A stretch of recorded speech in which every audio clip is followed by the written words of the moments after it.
good morning and welcome ulit sa channel ko. Arte Wait lang, baka meron pa akong kanin sa ngipin. Right, so nandito ako ngayon sa labas sa Baanusay. Nasa labas ako. Aga ko ba naman nagising, alas 10. So nandito na yung logbook, mapipicturan ko na yung na may pirma ni Kapitan kasi nga papasok to sa may-ari. Kailangan ng kasunduan. Yan. So, pipicture na natin. Dito ng tani. Yan. Ayan na yung logbook. Pipicture muna guys. Bago ang lahat, update ko kayo later. And dyan guys, napicturean ko na. At ako ay tambay muna dito sa labas dahil masyado na akong naburo sa loob. Burong-buro na ako. Si Nanay Lita nandito, tatanungin natin. Nanay Lita, nalalapit na. Anong petsa na? Ang petsa na ngayon ay 14 na. 11 days na lang. 14. O nga. 11 days na lang. Anong masasabi mo? Anong nararamdaman mo ngayon? Kaya malungkot. Ang lungkot ng walang ihulog. Yung singit mo baka makita.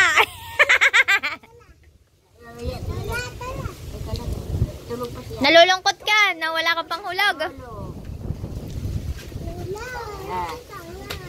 Hindi pa ba sa'yo nagpunta ang Kuya Jeff? Hindi pa? Hindi mapakali Hindi mapakalita. Hindi mapakalita. Hindi mapakalita. Hindi mapakalita. Hindi mapakali si Lita. Shortcut na agad. Pero Nanay Lita, kung hindi man natin makausap si Kuya Jeff, ano gagawin ko? Ano gagawin ko? magsaya ka pa rin! Kinabahan ka? Kali mangunguha kang lukan eh. Saya ni Nanay Lita. Di ba? Kahit hindi natin makausap si Kuya Jeff about sa bahay mo, about sa lupa, sa tinitirikan ng bahay mo, yung panghulog mo sa rent niyan, kailangan mo magsaya dahil may sasagot na ng panghulog mo! Thank you, Meron. Sino ka ba? Hindi ko alam kung pwedeng sabihin yung pangalan niya Basta nag-message siya sa akin na siya daw yung sasagot ng panghulog mo. Tinatanong ko nga kung pang ilang buwan, kung hanggang kailan ka daw tumigil. Diyan ay! Sana totoo. Thank you po. Thank you. Hindi ko alam kasi kung pwede ko sabihin yung pangalan niya. Kasi hindi ko yung natanong. Kahapon ko lang siya nakausap. Pero hindi ko agad sinabi kay Nanay Lita dahil gusto ko nga mag-vlog at i-surprise si Nanay Lita. Wow. At saka sabi niya, wag hindi, para makatulong din daw siya kay Kuya Jeff dahil si Kuya Jeff daw ay marami nang tinutulungan. So, meron naman daw siyang work kaya matutulungan ka daw niya. Hindi na po may stress si Nanay Lita araw-araw kasi alam niya na ngayon na meron siyang panghulog. Masaya na ako, makakatulog na ako. Hindi ka pa makakatulog? Hindi, ipahanda ko. Sana wag ko na pagdulog. Iurog ko ba pera ko? Paano na paggastos ko? Sumahod ka ba? Sumahod ka? Hindi mo, hindi mo. Galing yan kay Sir Junior 2. At ano nga ba sasabihin ko pa? Basta happy na si Nanay Lita. Happy na ako. Thank you. Kailangan lang po ni Nanay Lita yung mag-sponsor sa kanya ng gin araw-araw. Oo nga, kasi malungkot ako pag walang gin. Malungkot. Hindi na ako binigyan ni Jeep, isa lang. Hindi ka na binigyan, gin, isa lang. Naku naman dahil daw yung isang gin na yun, pang isang linggo mo daw dapat yun. Sabi nga ni Mulong, dyan daw si Jeep, nagdit kayo niya, sabi ko, suplada naman yun, hindi kakain. At saka kabilin-bilinan nung nagsabi na sasagot ng upa mo ay, wag ka na daw magboboy. Wag mo ibawal, kasi hindi pwede. Wag mo daw ibawal! Masaya pag walang hindi daw masaya si Nanay Lita pag walang boyfriend. Wag mo daw ibawal. Ayun lang ang kaligayahan ni Nanay Lita. Hindi nyo po maalam na may asim pa si Nanay Lita. Nakakailan ka ba, Nanay Lita? Wala lang. Wala lang. Anong wala lang? Gusto ka di boyfriend lang. Wala pa lang ilan. Basta boyfriend lang, yung malibang lang, yung kilitiin lang siya ng konti, okay na? Nanay Lita, how to be you po? Ikaw muna. Oh, di ba? 75 na si Nanay Lita pero may asim pa. Asim pa konti. Pero tingnan niyo naman yung tuhod niya, mas tataasan pa yung ulo niya. Aba, sobrang saya ni Nanay Lita. Oh, yay! Masaya talaga si Nanay Lita kasi may sasagot na ng kanyang pang-upa. Nakatulong pa kay Kuya Jeff yun. Thank you very much. Nisip na yan din ng Kuya Jeff kasi marami nga namang tinutulungan. At least yun, yung nabawasan. Dahil siya na yung sasagot ng hulog. Si Jeff ng naman upa ni magbayad Nanay sa Lita. akin. Hindi na kumakain sa kanya. Oo nga, baka hindi ka na wala nang allowance si Nanay Litang pang gin, ganon. Kung Isang ano, gin lang binigay niya hanggang isang buwan yun. bigas. So, Bigas. ganon. Ay.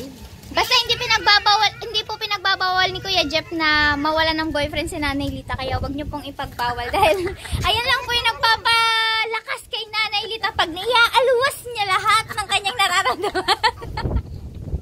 Yeah, gatos! Nanay Lita, anong feeling kapag nailalabas mo ang nararamdaman mo? Masaya. Saya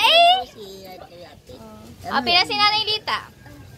Thank you po. Thank you talaga. Thank you po. Dahil sa iyo ay Masaya na ako. naging masaya si Makakatulog na Nanay ako. Lita.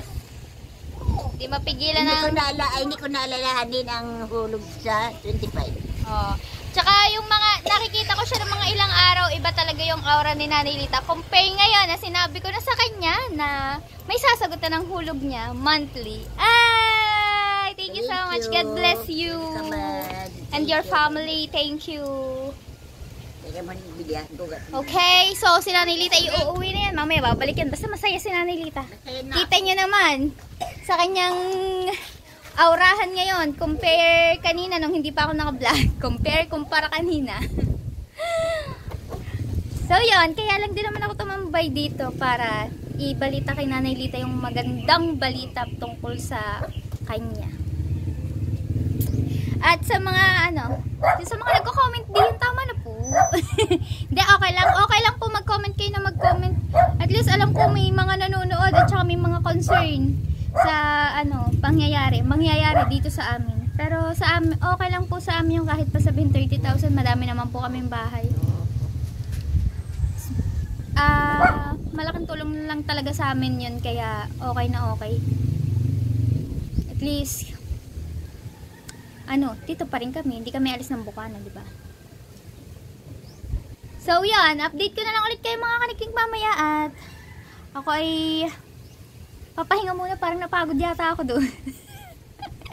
Napagod yata ako sa usapan namin ni Nanay Lita yung ilalabas ng kaligayahan. Paulitin ko po, huwag nyo na ipagbawal kay Nanay Lita ang pagbo-boyfriend ni Nanay Lita. Din siya masaya nakakabata daw yung pag may boyfriend. Dapat pala mag-boyfriend na ulit ako. Sa mga nagtatanong po dyan, pasensya lang po kung hindi ko masagot, pero dito sasabihin ko na opo, wala na po kami ni Dihaw. Pero magkaibigan naman po kami. Nakakapag-chat. Nag-uusap pa din po kami. Hindi na nga yung gaya dati. Hindi gaya dati na wala nang patayan yung cellphone, magdamag naka-call kahit tulog. Yung sa loob lang talaga ng bahay, hindi na makaalis kasi sa bahay lang may wifi, doon lang makakausap. Ngayon hindi. Kasi pag dati nung kami, bahay lang talaga ako, wala akong ginagawa. Minsan lang magluto kasi napupuyat sa magdamag. Kasi magkabaliktad nga yung oras, di ba? Yun. Tapos, madaling araw din ako nakakatulog, tanghali na ako gumising, hindi na ako nasisikatan ng araw. Hindi ko na nakikita ang pagsikat ng araw. Nakikita ko na lang, tirik na lang yung araw. Pero ngayon, kanina, mga ilang araw, nakikita ko nang sumisikat ang araw. Kasi umaga na natutulog. Umaga na wala natutulog. Yan. Yun lang pala. Yun nga. Isa mga nagtatanong para maging okay na din yun. Wala na. Wala na. Talaga. Pero di ko din po sure. Malay mo naman, kailangan ko lang talaga ng space. Masyado lang siguro akong nasakal. Napaghigpitan. Kaya ganun yung naramdaman ko. Hindi niya po ako iniwan. Wala po siyang pagkakamaling nagawa. Ako lang siguro yung may problema. Hindi lang ako sanay na hindi ko nagagawa yung gusto ko. Wala naman akong ibang gustong gawin. Mas gusto ko nga sa bahay lang, pero parang sobra na yung magdamag buong 24 hours akong nakatutok sa cellphone, ganon. Masakit na yung ulo ko, tapos wala namang pag-uusap. Kaya yun, baka nagkasawaan, ganon. Hindi mo nagkasawaan, parang ako na lang yung nanawa. Sorry guys, alam ko mali ako sa yun, pero baka kailangan ko muna ng space, kaya ganito. Malay nyo naman, dumating yung araw na hanapin ko siya. Tapos andyan naman yun, di naman yun nawawala.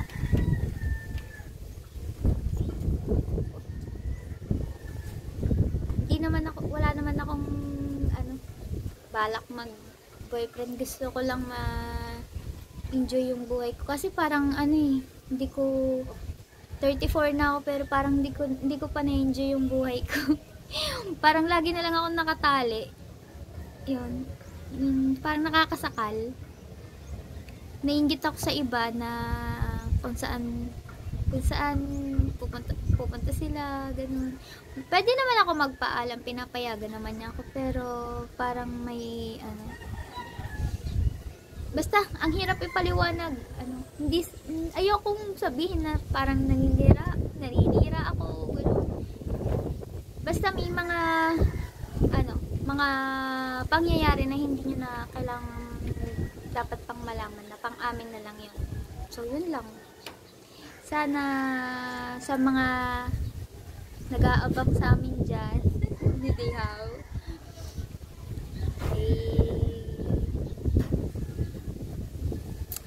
abang-abang lang, malay mo may second chance. May second chance. Pa lang naman po, wala pa naman kaming isang buwang hiwalay. Mga lang, 2 weeks yata. Ano pa ba? Ano pa bang pwede kong i-share sa inyo? Basta, abangan nyo na lang po ang buhay ko na na single. Single? Di pa ako single. May sidecar ako. Buhay ng walang jowa. Kung ano ba yung mga nagagawa ko nung wala sa dihaw sa buhay ko. Update ko kayo guys, maya na lang. Baka magkaiyakan pa dito. Kaiyakan na lang. Bye, see you later.